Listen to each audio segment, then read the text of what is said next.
You can erase a name from a ledger. Erasing the arithmetic is harder. In 1923, a Hale County clerk noticed the birth register's running total didn't match its own index, and the difference was exactly 312. Not a torn page, not water damage. The numbers had been carefully rewritten so the book would appear complete to anyone who didn't add it up. Edith Caro added it up. 312 children registered at birth, then removed from the only record that proved they were born here at all. She started asking who. That question did not end well. In 1923, Hale County, Texas, kept its birth records the way most rural counties did, in heavy-bound ledgers stored in a fireproof room behind the clerk's office, indexed by year and cross-filed twice a year with the state registrar in Austin. The system was deliberately redundant.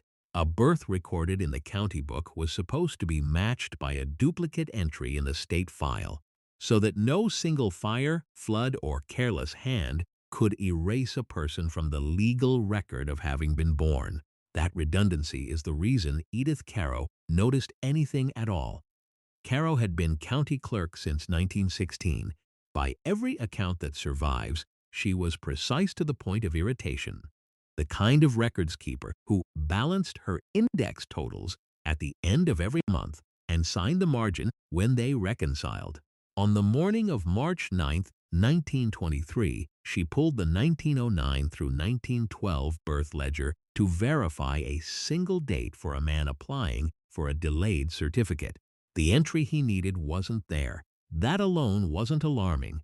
Delayed registrations were common in a county where many births happened on farms miles from any office. What stopped her was the index. The index at the front of the ledger listed the running total of recorded births by year. For the 4 years that book covered, the index said the volume contained 1,847 entries. Caro counted the entries. She got 1,535. She counted again slower, marking each page with a slip of paper. The number didn't move. The book was missing 312 births that its own index insisted were there. Her first assumption was the obvious one. Pages had come loose and been lost, but the page numbers ran unbroken, 41 to 42 to 43, with no gap in the sequence. When she looked closely at the lower corners, she saw that several numbers had been written over. The original figures had been scraped thin and new ones inked above them. Someone had renumbered the book so the pages would run clean after entries were removed. This was not damage. This was bookkeeping done in reverse, by a hand that understood exactly how the index would betray it if the arithmetic didn't match. I came across Caro's case the way I come across most of these stories, sideways. I was working through delayed certificate appeals in the Texas State Archive for an unrelated project on land inheritance, and her name appeared again and again in the 1923 correspondence file, always attached to the same phrase, discrepancy in county volume, unresolved. That phrase, repeated by a clerk who otherwise resolved everything, is what made me stop and read. What she did next is documented in her own monthly reconciliation notes, which survive because the state required clerks to file them. In April 1923, she wrote to the Austin registrar requesting the duplicate state file for the same 4 years, intending to rebuild the missing 312 from the second copy. The reasoning was sound. The whole point of the redundant system was that you could not lose a person from both books at once. If the county ledger had been thinned, the state duplicate should still hold every name. The registrar's office replied that the duplicate file for Hale County, 1909 through 1912, had been pulled for transfer and recompilation in 1921 and had not yet been returned. Caro noted the date in the margin and underlined it. 2 years earlier, someone had requested the only backup copy of the exact records that were now missing from her ledger, and that copy had not come back. She did not yet know who had requested it. She knew only that the redundancy designed to make this impossible had been quietly switched off before the erasure ever began. By the end of that month, Edith Caro had stopped treating the gap as an accident. She began doing what the people who removed the names had counted on no one doing. She started rebuilding the list of the 312 from the outside in, using everything except the ledger they had emptied. The first source Caro turned to was the church. In a county that size, most births that reached the ledger had also passed through a baptismal register or a midwife's private book, and those records sat outside the county's control. Over the spring and summer of 1923, she wrote to every parish and congregation that had operated in Hale County between 1909 and 1912. Her notes record the responses in a clipped shorthand. 19 letters sent, 14 answered, 4 registers examined in person. From those 4 books alone, she recovered 71 names of children baptized in those years whose births appeared nowhere in the county ledger that was legally required to hold them. The names told her something the empty pages could not. She arranged the 71 by year, by district, and by family, looking for the thread that connected them. The pattern that emerged was not random loss. 63 of the 71 had been born in 2 adjacent precincts on the county's southern edge, the precincts that bordered the old running water draw, where a cluster of tenant families had farmed leased land since before statehood. The missing children were not scattered across Hale County. They came overwhelmingly from one corner of it. Caro's handwriting in this stretch of her notes changes. The early entries are even and administrative. By July, the lines tighten and slant, and she begins underlining surnames. She had started to recognize them. Many of the families in those 2 precincts shared a small set of names that recurred down the column. Families who had intermarried for 2 generations on the same leased ground. Whoever had thinned the ledger had not removed 312 strangers at random. They had removed, almost entirely, the recorded births of a specific community. There was a second tell in the book itself. When Caro re-examined the renumbered pages under a strong lamp, she found that the removed entries had not been cut out evenly. The binding showed that leaves had been lifted in clusters, several consecutive pages at a time, then the surrounding numbers rewritten to close the seam. Births were entered chronologically, so consecutive pages meant consecutive months. The erasure had targeted blocks of time, not individual children. She wrote a single line in the margin that survives in the archive copy. They took seasons, not names. She put the church evidence beside one more document. In the county's deed records, stored in a different vault she controlled as clerk, Caro found a series of land transfers dated 1913 and 1914, in which the leased tenant parcels along the running water draw passed to a single holding company organized in Fort Worth. The tenant families recorded as occupying that land in the 1910 agricultural census do not appear in any later Hale County record at all. No deaths, no marriages, no school enrollments. As far as the county's official memory was concerned, after 1914 they had never existed, and the births of their children between 1909 and 1912 were precisely the entries that had been lifted from the ledger. Caro now had 3 things layered on top of one another: a block-by-block erasure of birth records, a single community as the target, and a land transfer that swept that same community off the county's books a year later. She did not yet have a name attached to the hand that did it. But she had stopped believing it was clerical. In a letter to the state registrar dated August 1923, she wrote that the discrepancy appears deliberate and connected to matters beyond this office. It is the first time in the file she used the word deliberate. After she sent that letter, the responses from Austin grew shorter, and then they stopped when the state finally answered Caro's August letter. The reply was not from the registrar she had been corresponding with. It came from the Bureau of Vital Statistics over a different signature and offered a single explanation. The 1909 through 1912 Hale County entries, it said, had been damaged by water intrusion during the 1921 recompilation and reconstructed from available secondary sources with incomplete results. The discrepancy in her ledger, in other words, was the unavoidable residue of an honest accident, a leak, a salvage effort, a few hundred names that simply could not be recovered. The explanation did not survive contact with Caro's own evidence, and she said so.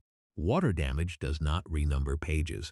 A leak does not lift consecutive leaves in clean clusters and leave the binding intact between them.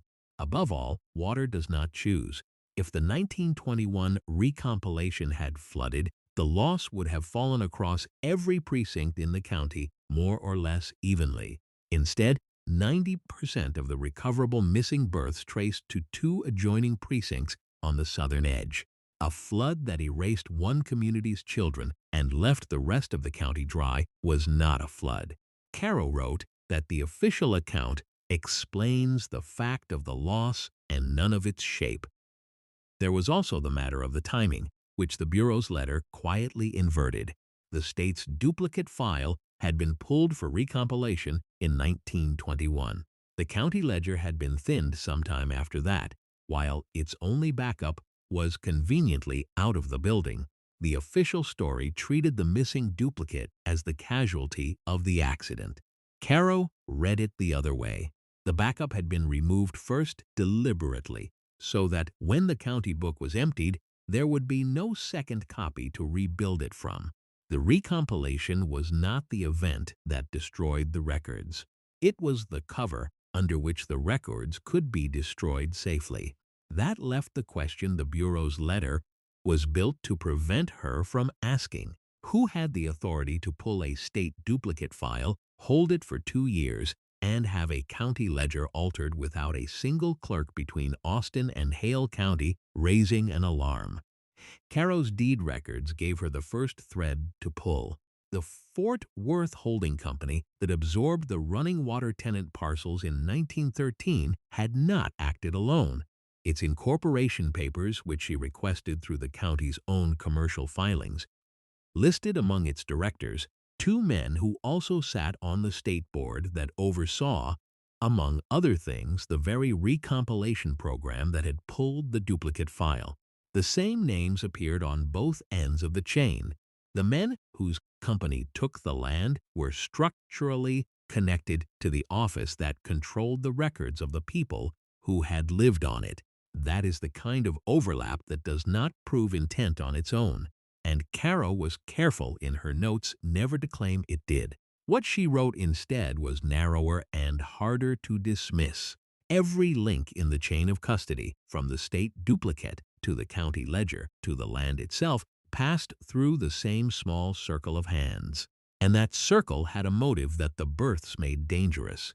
A registered birth is a legal anchor. It establishes who was here, when and where, and from that anchor flow claims residency, inheritance, the standing to contest a land transfer years later.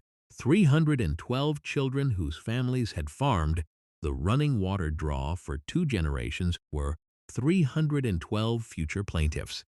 312 people who could one day produce a county-stamped certificate proving their family belonged to that ground. Remove the births, and you remove the anchor. The community would not merely be gone from the land. It would be unable to prove it had ever been entitled to stand on it. Caro understood by the autumn of 1923 that she was not looking at lost paperwork. She was looking at a community erased from the record so that no one could ever document what had been taken from them. What happened to Edith Caro is recorded in the dry language of personnel files. In January 1924, 5 months after she used the word deliberate in a letter to the state, the Hale County Commissioners voted to reorganize the clerk's office. Caro's position was not eliminated. It was reassigned to a younger man, and she was offered a transfer to a records-keeping post in a county 200 miles away. She declined and resigned. She lived until 1951 and never held public office again. Her reconciliation notes, the church correspondence, and the deed cross-references survive only because she kept private copies. and because a granddaughter donated the box to a regional historical collection in 1979 without knowing what it held. The 312 names she partially rebuilt were never restored to the county ledger. The book still sits in the Hale County Vault with its renumbered pages and its index that does not match, a permanent record of a count that no longer agrees with itself. The state's reconstructed from secondary sources notation remains the official explanation. As far as the legal memory of Texas is concerned, those children were simply never quite documented, and the families who farmed the running water draw faded out of the record around 1914 for no reason anyone is obliged to name. What troubles me is that Hale County does not appear to be unique. While tracing the recompilation program that pulled the duplicate file, I found that the same 1921 initiative touched the vital records of at least 4 other Texas counties along the same band of leased and contested tenant land. In 2 of them, later clerks filed almost identical complaints, a county birth total that no longer matched its index, a state duplicate that had been pulled and never returned. In both cases, the complaints stopped after a single round of correspondence, and in both cases the original tenant communities are absent from county records after the mid-1910s. I have not been able to confirm a deliberate erasure in those counties the way Caro documented hers, but the shape is the same, and the shape is the part that does not happen by accident. I want to be careful here, because this is where these stories tend to slide into something larger than the evidence will bear. I am not going to tell you there was a single master plan to erase tenant farmers from the records of the American Southwest. I do not know how far this reached or how many people it touched, because the only reason we know about Hale County at all is that one clerk refused to let an arithmetic error go and happened to keep her own copies. Every other case I have found goes quiet at exactly the point where Caro's would have if her granddaughter had thrown out the box. What I will say is that the official explanation does not survive its own evidence. Water does not renumber pages or choose a single community. Backups are not pulled by coincidence 2 years before the records they protect disappear. And clerks who call a discrepancy deliberate are not reorganized out of their jobs 5 months later by accident. Strip away the bureaucratic language, and what remains is a method. Pull the duplicate, thin the original, renumber the seam, and offer a flood that never happened to anyone who asks. The Hale County Ledger is still there. The index still claims 1,847 births in 4 years, and the pages still hold 1,535. And the gap between those numbers is 312 children whose families could once have proven they belonged to a piece of ground they no longer own. Edith Caro rebuilt 71 of their names before she was forced out.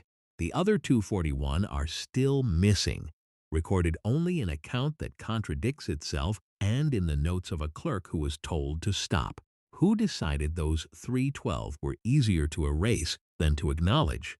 And how many other ledgers in how many other counties are still sitting in fireproof rooms with indexes that don't add up? If you want more stories about records that were altered, communities written out of the official account, and the people who noticed before they were told to look away, subscribe. I work through archives, county vaults, and forgotten correspondence to find the things the paperwork was meant to hide. Next week, I'm covering a 1931 school census in New Mexico that listed 90 children who appear in no other record before or after, and the teacher who spent the rest of her life trying to find out where they went.